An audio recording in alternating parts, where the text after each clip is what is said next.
Swastiastu. Selamat pagi Ibu Guru, selamat pagi teman-teman. Hari ini saya mendapatkan kesempatan untuk menjelaskan materi. Sebelumnya, perkenalkan, nama saya Nima Dewi Pratnyasari, absen 27 dari kelas 10 MIPA 7. Di sini saya akan menjelaskan materi mengenai geometri bidang datar.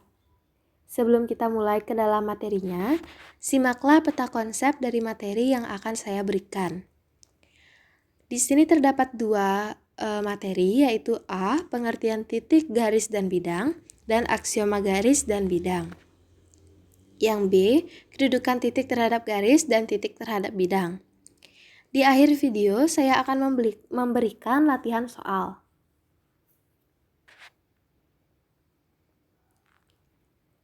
Kedudukan titik, garis, dan bidang dalam ruang. A. Pengertian titik, garis, bidang, dan aksioma garis dan bidang. B. Kedudukan titik terhadap garis dan titik terhadap bidang. Kita masuk kepada materi A, yaitu adalah pengertian titik, garis, bidang, dan aksioma garis dan bidang. Pengertian titik. Dalam dunia matematika, titik merupakan sesuatu yang mempunyai kedudukan, tetapi titik tidak punya ukuran. Titik direpresentasikan dengan sebuah noktah. Titik diberi nama dengan menggunakan huruf kapital. Diperlihatkan pada gambar, yaitu titik B dan juga titik Q. Pengertian garis.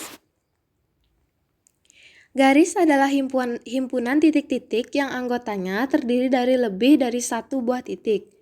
Titik tersebut berderet kedua arah yang berlawanan sampai jauh tak terhingga.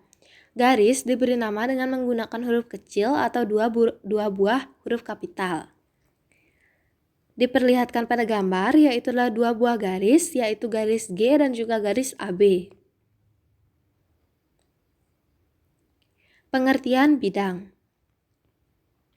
Kumpulan titik yang jumlahnya tak terhingga, yang membentuk permukaan rata, yang melebar ke segala arah sampai tak terhingga.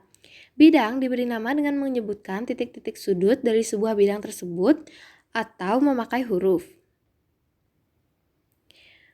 Diperlihatkan pada gambar dua buah bidang, yaitu bidang A dan bidang ABCD. Kemudian pengertian aksioma garis dan bidang. Menurut Kamus Besar Bahasa Indonesia atau KBBI, aksioma adalah pernyataan yang dapat diterima sebagai kebenaran tanpa pembuktian. Geometri sistem aksioma pertama kali diperkenalkan oleh Euclides sekitar 300 sebelum Masehi. Dasar aksioma Euclides menjadi landasan pemikiran geometri klasik. Aksioma 1. Melalui dua buah titik hanya dapat dibuat sebuah garis lurus. Aksioma 2. Jika sebuah garis dan sebuah bidang mempunyai dua buah titik persekutuan, maka garis itu seluruhnya terletak pada bidang. Aksioma 3. Melalui tiga buah titik sembarang, atau ketiga itu tidak terletak pada sebuah garis lurus, hanya dapat dibuat sebuah bidang. Kita masuk ke materi B, yaitu kedudukan titik terhadap garis dan titik terhadap bidang. Kedudukan antara titik terhadap garis. Kedudukan antara titik dan garis ada dua kemungkinan, yaitu yang pertama, titik terletak pada garis, dan yang kedua, titik terletak di luar garis. Diperlihatkan gambar titik B terletak pada garis G. Dan diperlihatkan pada gambar titik C terletak di luar garis H. Kedudukan titik terhadap bidang. Kedudukan antara titik dan bidang ada dua kemungkinan, yaitu yang pertama, titik terletak pada bidang, dan yang kedua, titik terletak di luar bidang. Diperlihatkan pada gambar, titik B terletak pada bidang A. Diperlihatkan pada gambar, titik D terletak di luar bidang A.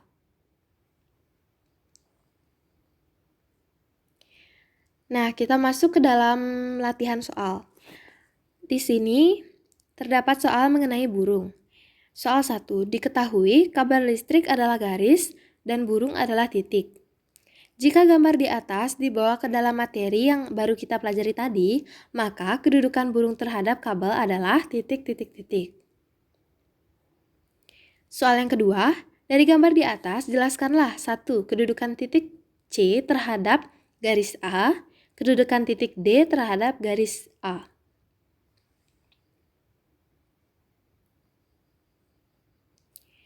Soal yang ketiga, dari gambar di atas, titik terletak titik-titik-titik terhadap bidang EFGH. Soal yang keempat, dari gambar di atas, tentukanlah A. Kedudukan titik Z terhadap bidang ABCD adalah titik-titik-titik. Dan yang kedua, sebutkan titik-titik yang terdapat pada garis AB. Nah, itu dia 4 soal yang saya berikan. Silakan dikerjakan dalam kurun waktu yang diberikan oleh Ibu Guru. Jika ada yang ingin ditanyakan, jika ada soal yang tidak dimengerti, bisa langsung saja ditanyakan dan diskusi di grup.